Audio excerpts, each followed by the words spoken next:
So this is a craft, but this is also a behaviour modification tool that is really helpful. It's really served me well in my 10 years as a nanny. It's something that I've taught to other parents and other carers, and we've all had similar results in that it works. It's really helpful as well. So yeah, I think that's pretty much it. So children misbehave. They do. There's no two ways about that, unfortunately. And it can be quite difficult to manage their behaviour without being too negative. I'm sure you know this sort of thing, especially if you've got one parent at home and one parent at work, or both parents at work and a carer at home. There often tends to be one person who is reinforcing the rules and the boundaries. Don't do this, don't say that, don't be this, don't be that, do this, do that. It can almost feel like you're nagging, I suppose. And it can be difficult. It can be difficult for the children, and it can be difficult for the parents also. And it can be quite a struggle, really, trying to reinforce good behaviour, and how to essentially keep your children on track without feeling like you're nagging too much. And I found that this method works really well. So what you'll need for this, and it's really good to actually get the kids involved in doing this, because it's something they can be proud of. So what you need is an empty jar. We've got a peanut butter jar. Obviously, if you have allergies, don't use a peanut butter jar, but literally we ran out of peanut butter this morning, which is why I'm using this. So we have a jar, we have some pasta. Now you can use any kind of pasta you like. You're probably best, if you're going to use pasta, just go for some cheap stuff, some own brand, really cheap from whatever kind of supermarket. Pasta, any shape, any size, really, as long as it fits into the jar, and you can fit a few of them in the jar. You'll want some paint. I've got some ready mix paint here. You can use as many or as few colours as you like. You don't even necessarily need to use paint, but it makes it a little bit more fun. Pipe cleaners. Pipe cleaners are always great for crafting. I don't know anyone who crafts without pipe cleaners. We've got washi tape. Again, not something you absolutely need to have, but if you've got it, it could be fun. And we've also got some sticky foam shapes. Always good. And no craft will ever be complete without googly eyes. I love googly eyes. They're great. They're fun. They're silly. And yeah, they're a little bit crazy. So what we're going to do, so we're essentially going to create a reward jar. Okay, now here's something I prepared earlier. I painted and then threw my pasta everywhere. Okay, if you can see that, my pasta is blue. What I did was I just put a couple of pieces in a jar, just squirted some paint, give it a shake, and then dried it out in the oven. It works really well. It's covered the outer bits, but the inside is still pasta coloured, which is really cool. If you've got different shaped pasta, obviously the paint will work differently. Now, you don't have to paint the pasta if you don't want to. It's just kind of fun to do so. You can also glitter them if you like. And also, you don't necessarily need to use pasta. Pasta is just readily available and reasonably cheap. So what we're going to do is we're actually going to decorate the jar. So we've got some glue. Hopefully there's actually, there might not actually be any glue left in this, so we're going to use some tape instead. Thankfully I've always got sticky tape at the ready, just in case. So I've had a few clients come to me needing help with behaviour. They feel like they've tried everything and nothing is working. And it can be so frustrating when you just get to that point, you just don't know what to do.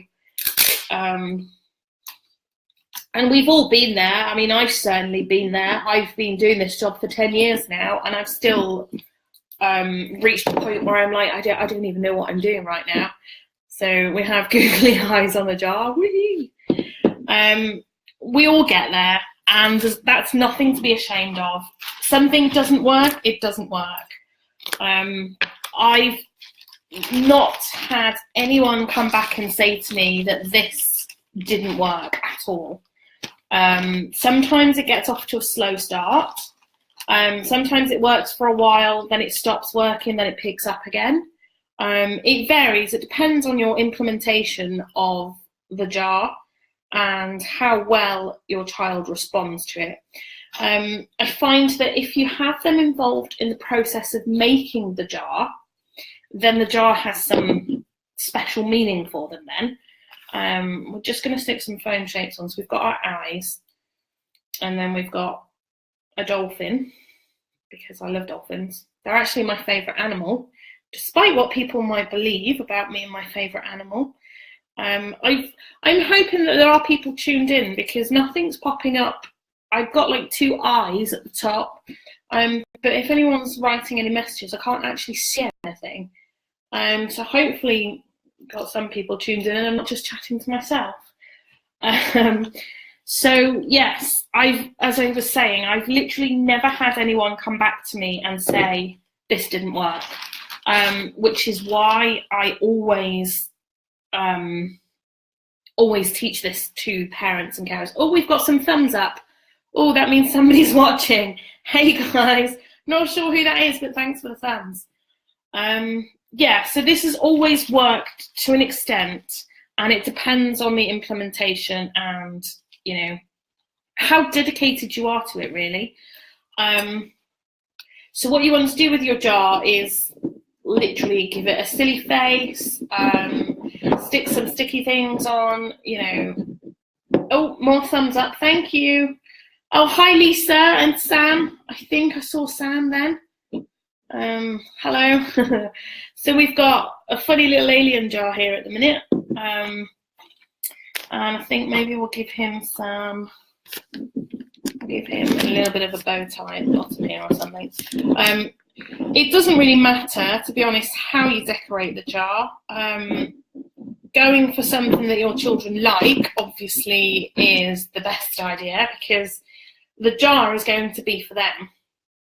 Okay, so we've got all sorts of bits and pieces stuck on.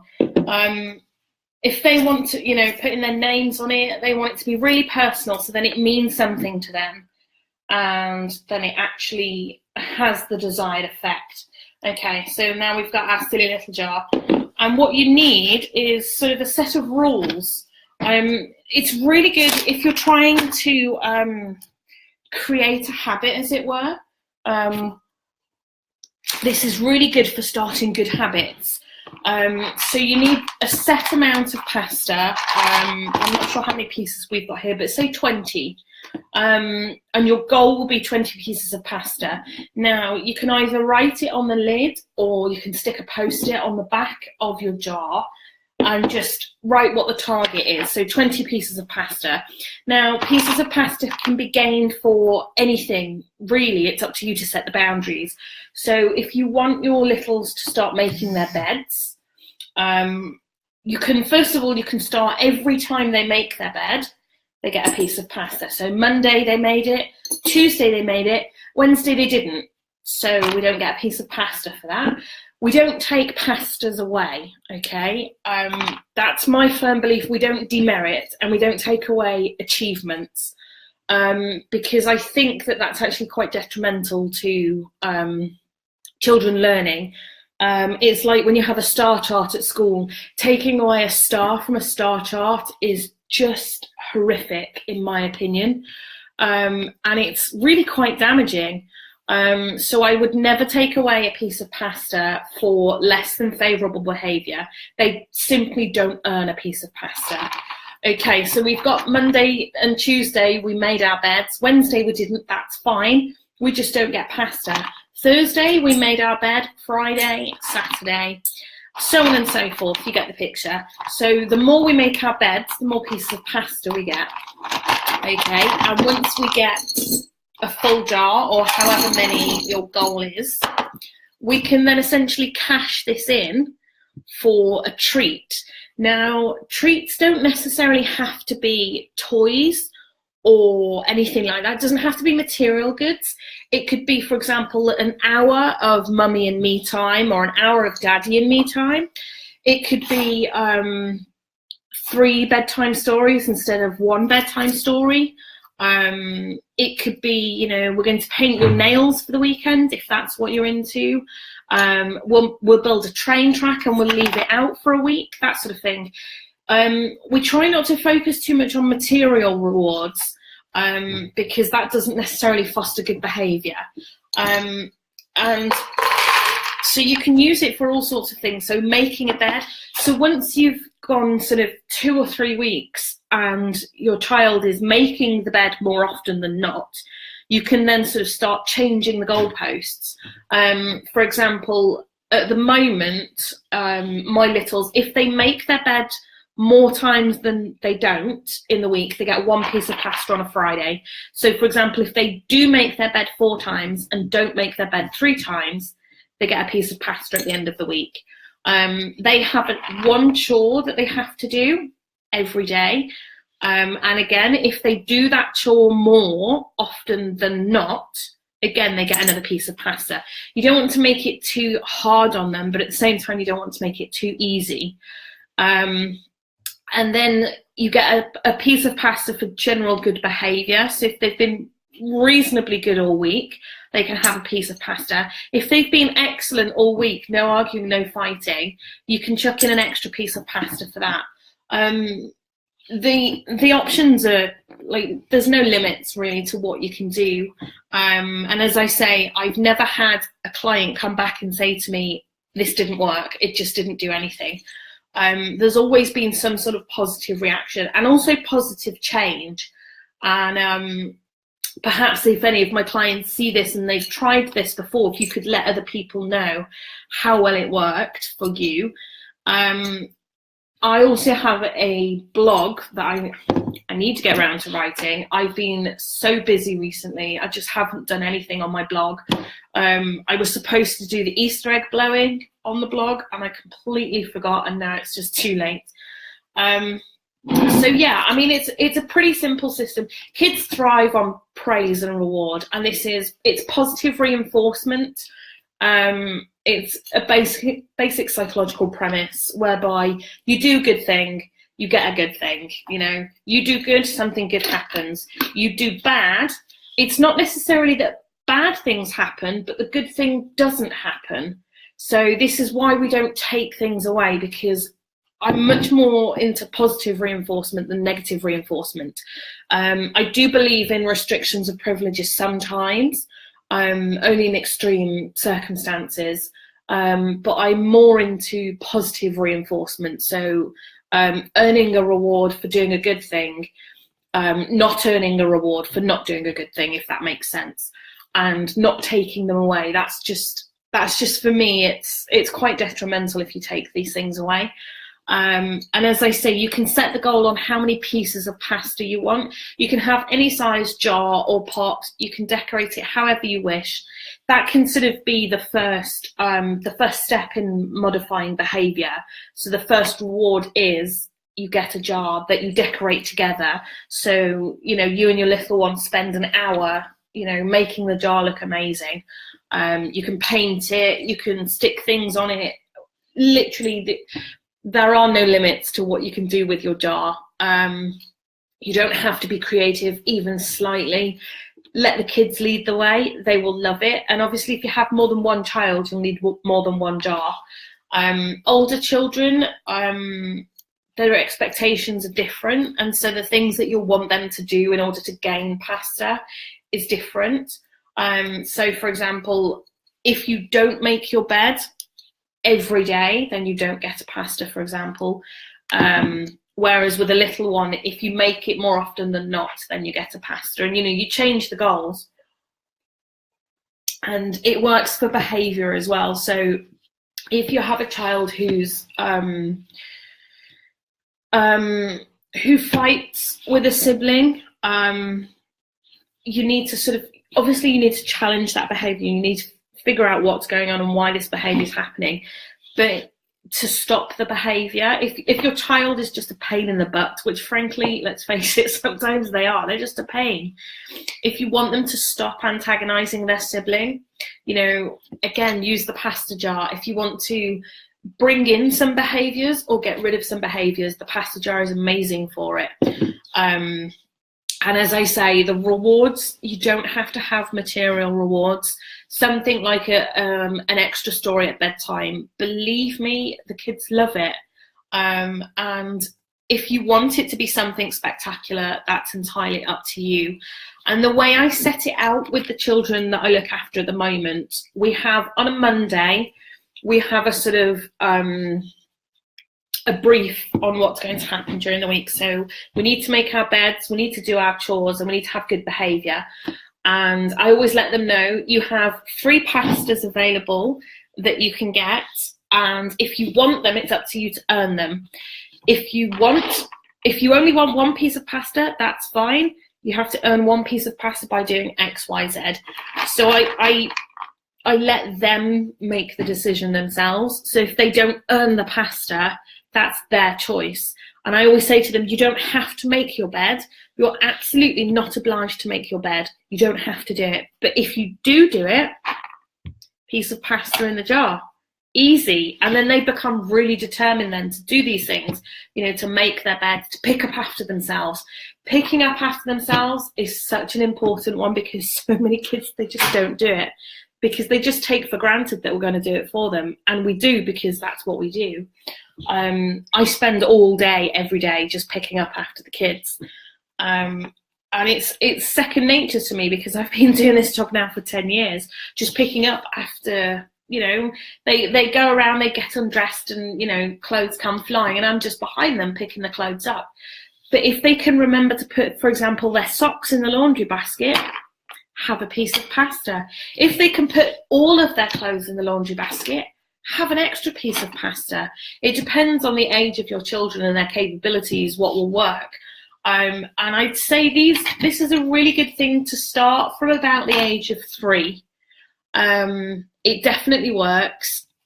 I think under the age of 3, obviously they don't quite have the same understanding, and so rewards and that sort of thing, it doesn't really hold any value. But I'd say from the age of 3, it's definitely worked for me and the children that I've worked with. And I've seen such amazing results, like you wouldn't even believe, really.